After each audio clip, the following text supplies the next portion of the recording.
Mark Noble grew up with a football field for a back garden. Or at least he did once his dad had a secret gate installed behind the house in C.S. Lewis style, so that Mark could nick out, take a ball and sneak onto the grounds of a school playing pitch. It wasn't too long before he was stepping out at Upton Park. Or should that be the Boleyn Ground? And which and why? Either way, in part 2 of this big interview, Mark talks about that famous old ground and the final game there against Manchester United under the lights and scripted by the good Lord above, I think. Mark has kept a photograph from that night, a picture of the West Ham fans looking on as he shields the ball to help see out the game.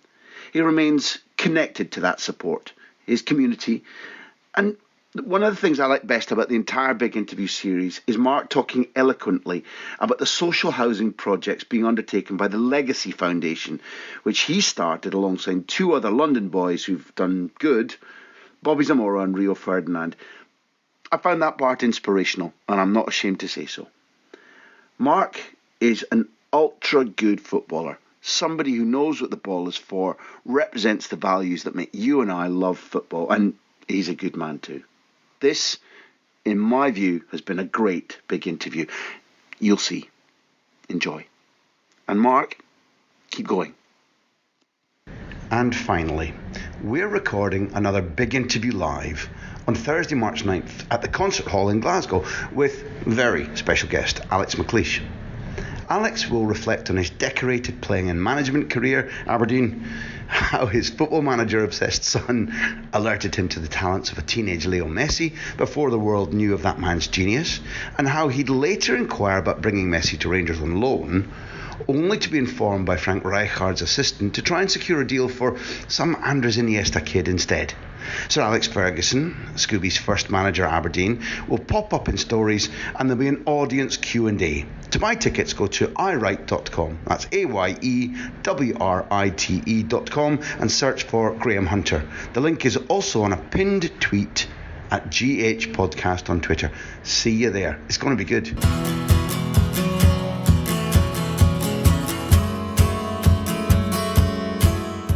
We got deluged with questions for you, and I'm pleased that we've covered Philip Beattie's questions about penalties, and I'm going to let you off your penalty technique because keepers are listening. Yeah, of course they are. But Chris Burns in Manchester touched on this theme, and I know that Neil's really keen on talking about captaincy too. Chris says leadership is something that I think is drizzling out of society and out of football as well. And he says about you, how would you describe your leadership style? And what does a leader on the pitch need to have, especially in this time when there might be 3 or 4 languages in the same starting 11? Leadership. For one, football is only one language, and that is football. Because everyone knows if you ain't working hard enough, or if you don't quite fancy it on the day. And leadership for me, which is I've always done all my career, was training and playing to my absolute maximum. Like I'd never really come in and think, I don't fancy it today. Or if I have felt like that, I've got a little knock, I think, I'll quickly tell myself, right, I'm going to have a go today. Even if I just run about and make a tackle and try and get the lads going. Because there's a lot of times you come in training and you think, this ain't up to scratch today. Like the training intensity, as in the intensity, yeah. It ain't. A few of the lads might have been out, or might be a bit tired from we've had an hard game. So you clatter into someone. Normally, I pick on someone really like who I know is going to have a go back. So, for instance, I'll have a go at Ginge, or I'll start an argument with Andy. Ginge to people like me would be Mr. Tompkins. No, Ginger as in James Collins. James Collins? Big ginger beard, big scary fella. Ginger, so I shouldn't, if I see him, I shouldn't call him Ginge. No, he'd be happy with that. I think his wife calls him Ginge. Okay. Right. Sometimes I forget his fucking first name, to be honest. I've called him Ginge for 15 years. He maybe was christened that. Beautiful. Yeah, and sometimes you have to be clever with it. So I know training ain't quite up to it, and I'll have a go at Ginge, and he'll think, who the fuck, what were you picking? Not picking on him, because I can't, he's 6'5", you know what I mean? But And then he'd shout, he'd have a go back at me, and the other lads would look and think, fucking hell, like, oh, it's serious, do you know what I mean? Yeah, it's not like it's... That's a contagious feeling then, if... Exactly, it's 100%, because I've been with players before, and I've seen them charge around and train, I think, God, yeah, I fancy a bit of that, do you know what I mean? And it's just the way it is, and I've always tried to lead by example, as in, play at 100%, give everything. And look, I don't care what anyone says. No one's going to be a 10 out of 10 every game. You're going to have bad games through the season. So if you work hard, especially West Ham fans, they'll let you off. Do you know what I mean? Because if you give 100%, and whenever we sign players here, I just say, listen, just give everything. If you give everything, you'll be fine. Do you know what I mean? Stuff will come to you.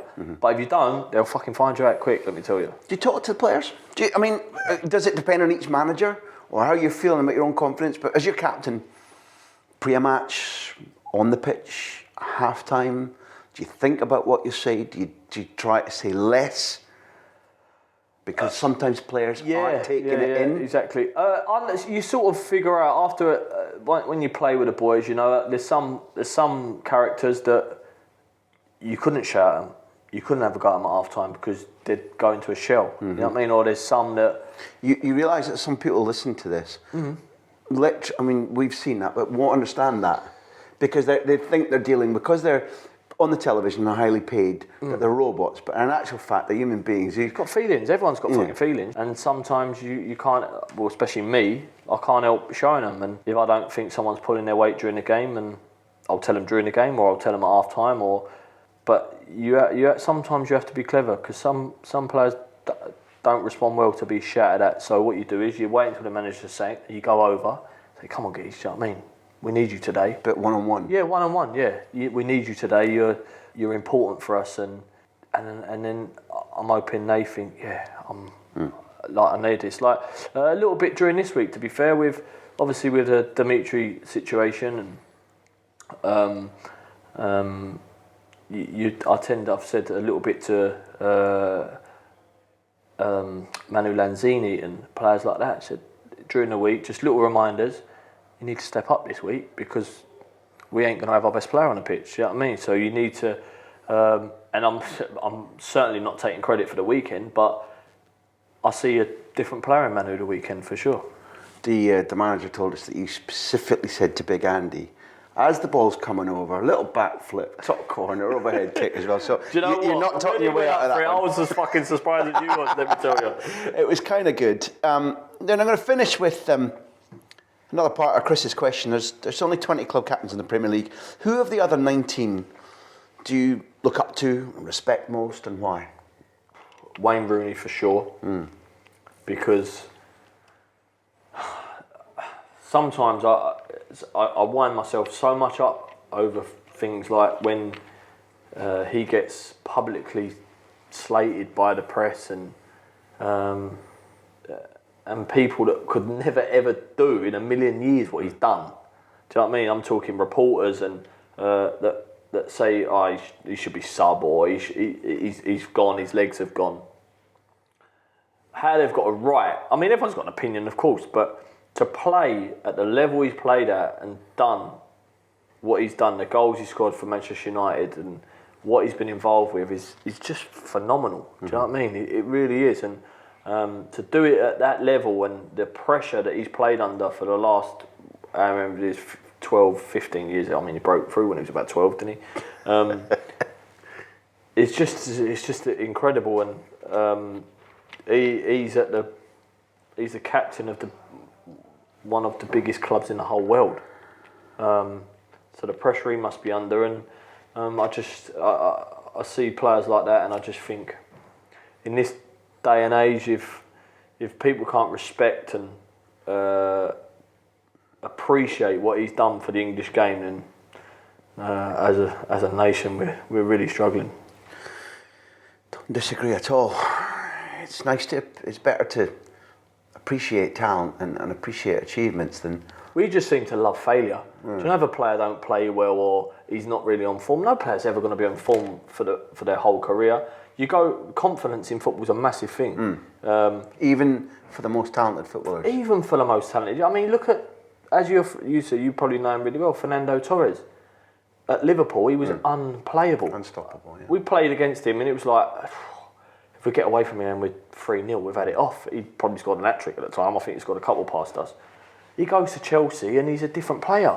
And he hasn't drove down from Liverpool and someone's injected him with something in the car and all of a sudden he's, do you know what I mean? It's just pure confidence. And I've always thought, Mark, that listen, I'm not trying to draw you into it, it's my perspective, but tournaments, and England particularly, I think that thing you've identified about culturally a nation quite enjoying, if not failure, being able to blame or pull down or criticise rather than saying, here's what we do, this is what it'll take to win, uniting, appreciating, having a different mentality. That's contagious too, and I think it's part of the mix. I don't know because I've never been into a senior squad, but what you're saying about when you travelled with the Spanish squad and you went through the experience with them, if you had journalists that wasn't always looking for a story or to stitch you up, then the players would be like, travel with us. They'd trust you. You know what I mean? If you ain't going to stitch them up, and they'd open your eyes and to new things and how getting to know people instead of, as you say, robots on TV. And I mean, because a lot of players do really care. Yeah. You know what I mean? And they don't want to lose. No. You see the young lads at the Euros this year. I mean, obviously we all was disappointed, but I can tell you because I know a few of them. They don't want to lose. They don't want to go out. But for some reason, it wasn't right. I think these thin margins, confidence, creativity, taking a risk. You shies away from taking a risk in a tackle, breaking away, a dribble, a shot. The mentality of holding out at 1-0 rather than losing 2-1. These are things where you put your reputation on the line subconsciously. You need to risk to achieve. And I just think you look at, I know it's a totally different culture and everything, but you look at like the Brazilian players that turn up for a game. Do you know what I mean? They're so relaxed, they're having a sing-song. One of them's playing the drums, and they go onto the pitch and they take that onto the pitch with them because they just play. Look, listen. Obviously, they've been so successful over the last so many years, and it's great to watch Brazilian teams. But all they're players, and they just seem free. By and large, these idiots, Brazilians, they seem to think football's for having fun. Yeah, wouldn't that be good? Fun. It's fun for them. Seems to work. You watch them, and you watch Ronaldinho, who's one of the greatest players ever. You obviously probably know Ronaldinho, but you watch him play, and he just seemed like he was having a laugh. Do you know what I mean? And they have their elite ones have an ability. Like for example, the one I'd pick on is Dani Alves. When he was say caught too high up the pitch and the ball would be put over perhaps, and he'd be the last man arriving back in the criminal scene where the goal's going in, and he's just. And you would ask him, and you would say, no. He said, when I started out, I said, I knew my ability, I knew I was an athlete. He said, I knew what football was for. He said, I enjoy taking risks, I enjoy being creative. I'm never, ever going to change. He said, 30 trophies later, I think I made the right choice. He isn't worried about risk. He isn't worried about that game where it goes wrong or the criticism from the media because he knows that everything he's doing will eventually add up to a long career, a huge amount of trophies, respect from his fellow players, and I think his attitude is archetypical of the elite Brazilians. Phenomenal, unbelievable. Still being named in the European Team of the Year for Juventus at whatever age as well, and the gap in the Barcelona team without him. I think we played him in pre-season Juventus, didn't we? And I think at one point, I'm pretty sure he played 3-1-2s round me with his head. I don't know how he done it, but I thought, I'm going to press hard here, get the crowd going, and it was like fucking pinball, and I thought, this might be the last time I do that. Assert a seal. Well, we over the years, we've turned watching Barcelona into, say, a book or podcasts. You would watch them do that across the whole pitch with Messi. And they would go into a little Strictly Come Football. Yeah. They'd go into the little choreographed waltz up and down a pitch. And it would look brilliant, and they're having fun. Suddenly they'd be up the other end, and they've scored as well. Yeah. It ain't too bad. Little change of tack. If you're up for it, I'm really quite interested in Canning Town. You grew up there. How would you describe it? What's it like? And can I ask us, I'm going to go out on a limb. Go on, ask what you want. What does the Thames mean to you? What does the river mean to you? I say that because I used to swim in it. I used to swim in it. Not quite probably where you adore it, but you probably adore it where the London Eye is and stuff. But no, man, no. Travelling up and down it, hearing the stories, looking at the old docks, imagining the freight that river's carried, how it kept the country alive during the war. The Thames is a character in my life. We lived in a house in a place called Jenkins Road, and behind us was I think it was a university or something, like a field. So what my dad done was he got a geezer around from work, and our back garden we had a fence, and then behind our fence was like the strong iron railings with the spikes on top, so you couldn't get over there. Yeah. So obviously at first I used to get on top of our shed, do you know what I mean, or put a lump of wood and jump over and constantly hurt ourselves. So he had the fella come round, and the fella cut a little gate at the bottom of our fence, put a couple of hinges on it, and then undone the screws in the metal fence so we could get through our gate, slide the gates and get through and play footy. Private gate into the pitch. So I used to be out there till, like, my mum used to shout, "Mark!" And it was dark at the time, do you know what I mean? So you didn't answer back, so you didn't want to go in. And we used to play out there for hours and hours and hours. And when they used to cut the grass, we used to make little five-side pitches out of the dead grass, you know, with the goals. And brilliant. Pucker it was.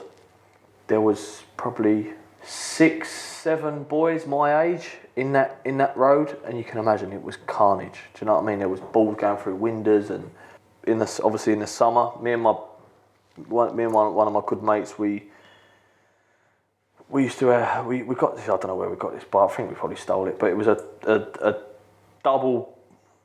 Do you know when you both sit on it and you ride at the same time? So we used to ride to the Thames, couple of fishing rods over our shoulders, pair of swimming shorts, and go fishing, jump in the river. You know what I mean? I look back now. Just nick into the river and swim? Yeah, jump off the bridges. Because it moves a little. Jump off the bridges? Yeah. You beauty. Yeah, it was, I mean, at that time, it was like, it's a thing to do, you know what I mean? But did you, I mean, this might sound a bit stupid, it might sound like your mum or your dad here, but did you wait until the tide was a bit lower, or did you get in there? To be honest, at the end where we used to do it, right at the bottom near like where Beckton was and that, it wasn't fast, you know what I mean? You could jump in and, we used to manage to like go and somehow get a little like rubber dinghy, you know, like the little boats, pump it up, blow it up, and just sit on the Thames on one of them. But listen, I'm the weirdo in this conversation. That sounds like absolute heaven. Yeah, no, it was right. I'd have been going, I'd be sitting there, if it was me and you, I'd be going like, do you know that Henry VIII did this once? That's seriously what it means to me. You know what I mean? Just flop the rod over the side. Did you ever catch anything? Do you know what? Once we had something really big. I love fishing anyway. Yeah, me too. Yeah. We had something really big, but my mate's brother was coming with a net. We only had a rod and whatever, and the tide was out a bit, so the ledge was really high, so we couldn't just whip it up. The rod was bent over. And we had it on for about 25 minutes, and we're ringing my mate's brother, hurry up, get the car here, we've got something. After 20 minutes, it snapped off. We never see it. I was gutted. So what do you imagine it was? I think I must have been a carp, or we didn't have like a wire tray, so a pike would have probably just snapped it to bits. It must have been a carp or something. I don't know. I ain't got a clue, but it was great. Never see the fish, but it felt big. The Thames is something that I think is really special. And if you're talking about a sense of community like that, you know, it strikes me as, it helps me understand what West Ham has meant to you. You know, that if you grow up in the community, everybody probably plays together, shares together, follows the club together, and now you're the captain. I can understand what your dad's saying to you when he phones you, which takes you to, how clear are your memories of the last game at... No, let me ask, what's this Boleyn Ground? So I grew up, like, I'm old now. So I remember falling in love with the old strip when Harry was playing, Clyde Best was playing. I thought he was brilliant. And it was Upton Park then. So in the last couple of seasons, it's all this, what's this Boleyn Ground? I don't know. I used to quit Upton Park, that's the truth. And then the same thing, I sort of started calling it the Boleyn. I think it was just the history of what it was, and we're leaving. And so that I think we sort of tried to bring that back, the history and all that. My kids, my 2 kids now, they call it the Boleyn. They say, oh, there's the last Boleyn. 3-4 years. It's crazy. Thought I've been an idiot all the years. The cool people have always been calling it the Boleyn Ground, but you grew up in Upton Park. Upton Park, yeah, 100%. Yeah, it's Upton Park. And then, as you say, the last 3 or 4 years, we sort of everyone knew we was moving, so it was like, let's sort of bring a bit of history back, and it's the Boleyn. And I mean, last year for me, the Boleyn was obviously the last game against United. I had my testimonial there, which was a sellout. Just phenomenal last year there. Do you remember Fergie? I don't know if this was when you were already a junior player or just a fan, but I remember Alex Ferguson is somebody whose career has shaped mine. I grew up in Aberdeen. He came to our club. Watching him, his attitude and his aggression shaped my attitude to what was possible. Therefore, I'm not a Manchester United fan at all, but I followed him and I remember him growling about West Ham midweek under the lights. Yeah, you didn't want to go there. It. The time when West Ham fought like tigers against United to make sure that that did make sure that they didn't win the title. Yeah. Because they couldn't get the win and Blackburn win the title and whatever. Could there have been a better rival for the last game than Manchester United? It was mad how it turned out. Honestly, it was midweek game against United. I think we didn't play them because they was in the cup or vice versa. And then we played them a couple of weeks before in the FA in one of the cups and we lost. And do you know one of them games where we actually really believed we was going to win? And Man United played really well that night. They was really good in the cup game. And I said in my speech on the pitch after the last game, I said it was written in the stars that night. It honestly was. We turned up. Obviously, the Manchester United's coach got smashed up, and we was an hour to get from the hotel in Canary Wharf to where we was to the ground. An hour because of the clamour all around. It was like the whole of Barking Road was blocked, and to get down to the ground was mad. We was watching, the lads were buzzing on the coach because there's footballs being booted about and people heading balls, and there was hitting balls people on the head because they weren't looking, and it was brilliant. Throwing beer everywhere, and it was just like a really amazing atmosphere. And sitting in the change room, and then obviously the game got delayed. I mean, we was ready to go out and walk. Both of which, the coach Johnny Slow and the delay in the game. If there's a player in there on that day, I mean, it doesn't fancy it, but let's say you get overtaken by the nerves, and you're like, oh, fuck. Yeah, I know, yeah. And to be fair, you're ready. So you're ready to go out and warm up, and then you can't. It's delayed, so you have to sit back down and and then when Reedy scored that header, it's one of the greatest feelings I've ever had, honestly. You're 2-1 down. Marshall's got a couple. Having been you're in the lead. Yeah. I think Mikhail gets there. Mikhail scores the a header. 2-2. Yep. And then what have you got? Can you remember the moment? I remember. I was running towards the box just to get on the edge of the box, really, because the cross come in. I think Dimmy crossed it, or standing on the edge. Obviously, really won the header. I remember De Gea. I'm looking at him thinking, he's going to save it, and he gets a touch, but it goes in. And I just run and celebrated on my own, just like my kids and the Carly and the family and Dad and everyone. Did you see them? Yeah, you could see them. So I had the box up in the corner, and it just went absolutely mental. The place just erupted. The loudest noise I think I've ever heard. And I've got a photo indoors of it was the last minute or something, and I'm in the bottom corner, and you can see like the claret and blue stripe, because everyone had claret and blue t-shirts on the whole game, and I'm shielding the ball from Wayne Rooney in the corner to just waste time.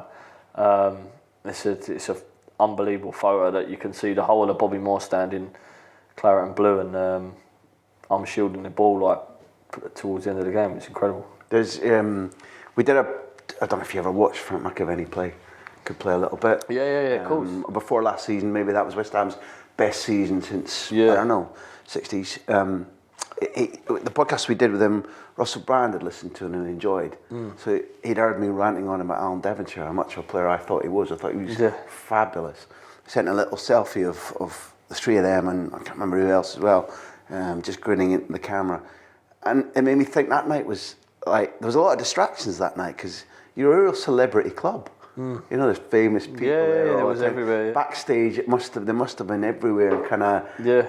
I don't know if that adds to the distractions or the pressure, or if it makes the celebrations at the end sweeter still when you see these celebrity fans. Does it matter having that around? Do you know what? It was the whole season was mental. I mean, I was getting 25 tickets a game just because people wanted to be there, and we was playing so well, and the goals at home we was scoring, and we was losing 2-0 and come back. Do you know what I mean? It was just like everything was just. Everyone just wanted to be there, and then, and then you was obviously everyone wants to be a part of something that's quite successful or going well. That's facts. You know what I mean? You want to come and you want to see us play, and so James Corden is a good friend of mine, Russell Brand as well. They'd come in to the changing room and say hello to the boys, and I think it was just a fantastic year all round for the club. And to be honest, we give it the send-off that it probably deserved. With 3 little sections to close. First, we're all really impressed but also fascinated by the Legacy Foundation. Yeah. I mean, it's a fabulous idea, certainly for our sort of social beliefs. It's pretty rare for footballers to bond together with that aim. How would you explain what the objectives of it, and where did it come from? Well, I think Rio and Bobby Zamora used to travel to QPR together in a car, and Rio had met this guy who's our partner now, and he said Rio was explaining something to him, and he said, right, let's build a team, as in of Bobby wants to be involved, and then Bobby rang me, said, look, Mark, me and Rio are doing this, let's meet up and talk about it. This was 2 years ago. So I said, yeah, fine. Bobby's obviously a good friend of mine. I knew Rio, but I didn't know him so well. And we sat down. And to be honest, it started. How can we help social housing? Because in Newham, well, I say Newham, but in many, nearly all of London boroughs, there's a waiting list of 10 years to get a house.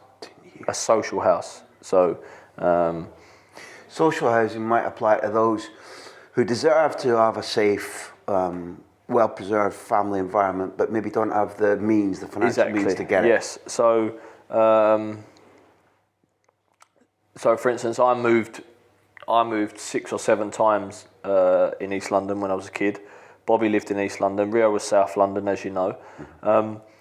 So we all got brought up in sort of social housing, council estates, and we knew what it was like. So the main thing we had was we couldn't not sell it, but we couldn't push this forward and have someone say, well, what do you know? You never got brought up in it. You don't know what it's like. Yeah, we do. We all went through it. You know what I mean? So we had that all in common. We get on great together, and we all had a really, really. You turn up to an AstroTurf in Beckton, like I'll do every now and then, and you spend an hour with the kids. Don't really make a lot of difference. They love it while you're there. Mm-hmm. Do you know what I mean? I'm talking not on the legacy thing, but no. So we come up with every one of our schemes that we do. We want whether it's a primary school, a foundation, as in all sports, not just football. A chance where kids can go and learn and play sport and become part of sort of a community. You know, where you have community leaders and someone that if you're not getting on with people in school or something's happening in school, you can go to your community leader or social worker and say, listen, right. I'm not comfortable telling my parents this, but for some reason, when you've got a community leader and a social worker and someone who understands what you're going through, it's easier to talk to them. Do you know what I mean? Yeah. It's a lot easier. So we want to get jobs for them, help local people, train local people to fit in that mould and be on site full time, which we will through the building of the accommodation, we will subsidise the Legacy Foundation, a creche, so single parents can go to work. And yeah, that's our idea. Without sounding sycophantic, because that isn't what I mean. Are you aware, if you listen to yourself, you sound better than any politician in business today? Well, to be honest, isn't that what? Yeah, we vote for? Do you know what, Graham? In 2 years, we have come a long, long way, and we've sat down with probably the top politicians in this game in the country. I understand every single part of it now. It's took me 2 years, but I've sat in meetings with local authorities and council members and politicians, and on average now, you probably ain't going to like this, but from an idea to getting a spade in the ground, I'm not even talking getting it built. No. In London or England is 7 years on average. What? And yeah, it's true. Because of stupidity, or because of red tape, or because of laws? Or? A lot of red tape, a lot of laws, a lot of people making decisions. Don't want to put a comfortable job they've got on the line and make a decision. There's a lot of that, but there is some really, really good people that want to help. There is some really good people, and it's just a case of us pushing them. We're sort of in talks with probably 6, 7 local authorities, and on the verge of trying to build probably 8,000 houses for people to live in. And I think in 30 years of football journalism, I think that's the single most impressive 10 minutes I've ever heard anybody speaking to me about on any subject. There's probably no chance that we can help at the big interview, but you should take it that if we can, yeah, we will. And I'm glad that we were able to talk about it. I also want to let people know that you give time and support to Haven House. Richard House Hospice. Yeah, which yeah. I just wanted to name it, let it know, and given that you've got hoovering to do at home, which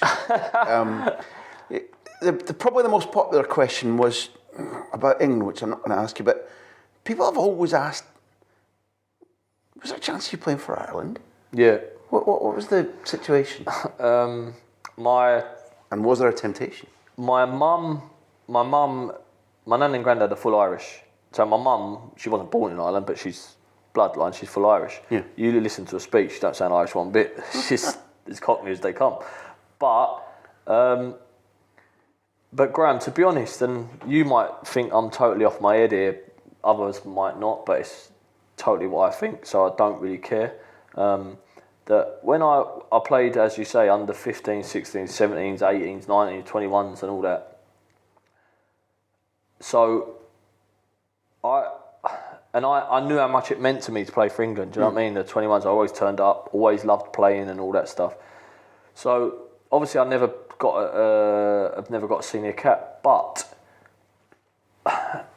it's just the way I'm thinking. Please tell me if you disagree. That there is young Irish kids playing well, Irish kids playing well, that deserve and would appreciate an Irish cap more than I would. And that's just as simple as. That was the biggest guiding factor in you making a decision. Yeah, because maybe if I got into an Ireland squad, and if I love Irish people. Half my family are Irish. They come over and take over the house and whatever. But for me personally, I always dreamed of playing for England from a kid, because I played at all the age groups and went to tournaments and sang the national anthem every time I played. So for me to turn up to play for Ireland and it wasn't a dream of mine, but there's an Irish kid out there that might miss a place because I go and it's their dream to play for Ireland, that's my reason. Cool, you've got some sense of values. It's the values that, I live abroad, I'm happy to live in Spain, born in Scotland. Something makes me, I feel quite British in the way that I understand it. Not the way that, say, Nigel Farage understands it. But it's people like you or attitudes like that make me feel there are things I miss about Britain, and that kind of attitude, and the Legacy Foundation, they would qualify as things that make me like Britain, like the attitude that I thought we all shared on this island, or that the sensible people shared. Yeah, but there's Graham, like, listen, I know that, but there's a lot. There's so much. As I said to you before, there's so much things that I'm not talking about myself now, but that players do, that other players do for people, but they're never going to get heard of. Do you know what I mean? Unless they come out of a nightclub at 4 a.m. and they're pissed. That's what gets heard of. Not the other stuff, the money they give to charity or the work they do for charity or that sort of stuff. That just it's no one wants to really read that. Well, we started, I don't know how many years ago we started the big interview. We've done maybe 34-ish kind of interviews with people ranging from Luca Vialli to, you listen to Harry Redknapp, Eddie Howe, I don't know, Gary Neville, Carragher. We've met nothing but articulacy, intelligence, humour, values, people that you're proud to know. And it bears almost no relationship to the way that football's portrayed on a daily or weekly basis in the media. Now, if football was a marriage, both sides would be sent to marriage counselling. Because there's always fault on both sides, but it's not a lost cause, and this is helping prove it. Lay off the hook with, I hope I'm picking on a good character here, but a player who's always fascinated me, you played with, who I think was helpful to you, is Teddy Sheringham. One of the footballers whose intelligence and movement and achievements I admire most. Am I right in thinking that as you were developing or learning, you watched and learned from him? Was he helpful to you? Incredibly. He come to my wedding, and I went to his in the summer in Portugal. And I'll never forget, he said to me once, I was really young, when he come to West Ham, and I was brought over to train with him, and we was doing some drill. The first time I'd met him, we were doing some drill. And as I was walking off, I was really good in the training session. I was walking off, and he said, what's your name? I said, I'm Mark. He said, you've got a chance, you keep working, do you know what I mean? You've got a chance to play, I've seen you, watch you, whatever. Funny enough, later on in that season, we was playing in the team together in the under parts for West Ham, and we become really good friends, and used to laugh and joke a lot, and I was a youngster, I was cheeky, and they found it quite funny. I wasn't disrespectful or rude, but we had a good laugh. And we that season where we stayed up under Kirbishley, when we went on that great escape, and there was I couldn't do anything wrong. Every time I played, I played out my skin, and when you're buzzing. And he said, Mark, and one thing I told the young lads here, I said, or even the boys, he said, and Cress always reminds me that I told him before. He said, Mark, when you're enjoying it, really enjoy it, because, or when it's going well, enjoy it, because it's not often it goes well. And that was someone that's played in the Champions League, someone that played for United and scored many goals in his career, that probably feels the same way that a lot of players do, that you can't really enjoy it until Saturday afternoon's over and you've won. Until you've won on a Saturday afternoon, the week leading up to the game, you always think about, we have to win. And it becomes a bit, for me anyway, it becomes a bit obsessive, that I'll be out on a Wednesday night with Carly and we'll be sitting over dinner and we'll be playing whatever it was, Crystal Palace this week, where it was a massive game, and if we win, we're 10 points ahead of them, or if they win, we're only 4, whatever. And all you can think about is, fucking hell, we've got to win Saturday. Do you know what I mean? So until you get that win on a Saturday, and then you've got Sunday off, and then it starts again Monday, he said, when it's going well like that, and you're in that, he said, really enjoy it, because it's not many times that it does, and it's been one of the truest things that someone's ever said to me, because I love football, and I love watching football, and I love what football's give me, but it's very, very hard to enjoy it if you're not winning football games. You talk like you play, Mark. It's a pleasure. There are very few people who dominate their subject like you do with football. I hope that if West Ham ever let you go, it's to La Liga. Having turned down Ireland, I can tell you formally Scotland want you. Anytime you're free. Yeah. Just the odd game here or there if you want. But an absolute fantastic pleasure. West Ham are a very lucky club. You've joined the big interview and we've loved it. Thank you. Pleasure. Magic.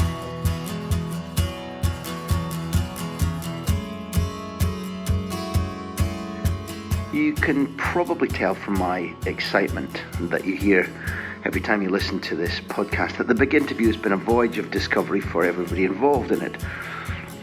One of the voices that you've never heard on these interviews is that of Max Fitzgerald, but Max has been a tremendous boon to us, a great discovery. Aside from being a good guy, funny, and sporting a marvellous, world-class in fact, beard, Max, as a communications manager, first for Bournemouth and then for West Ham, practices things that many clubs around Europe could learn from. Just first rate. West Ham, well done for employing him. The big interviews are produced by Backpage and me, Graham Hunter. The music you always hear, the sweet music you always hear, is by Beer Jacket. You can keep up with everything that we do, enter exclusive competitions, and put your questions to our future guests by joining the mailing list at grahamhunter.tv. That's the place where you can also buy the new, updated version of my book, Barca, The Making of the Greatest Team in the World. It's my account of the Pep Guardiola era at the Camp Nou from 2008 until 2012, why it happened and how. It is in all good bookshops at the moment, but it does make a huge difference to all of us who worked on the project if you buy direct at grahamhunter.tv/books.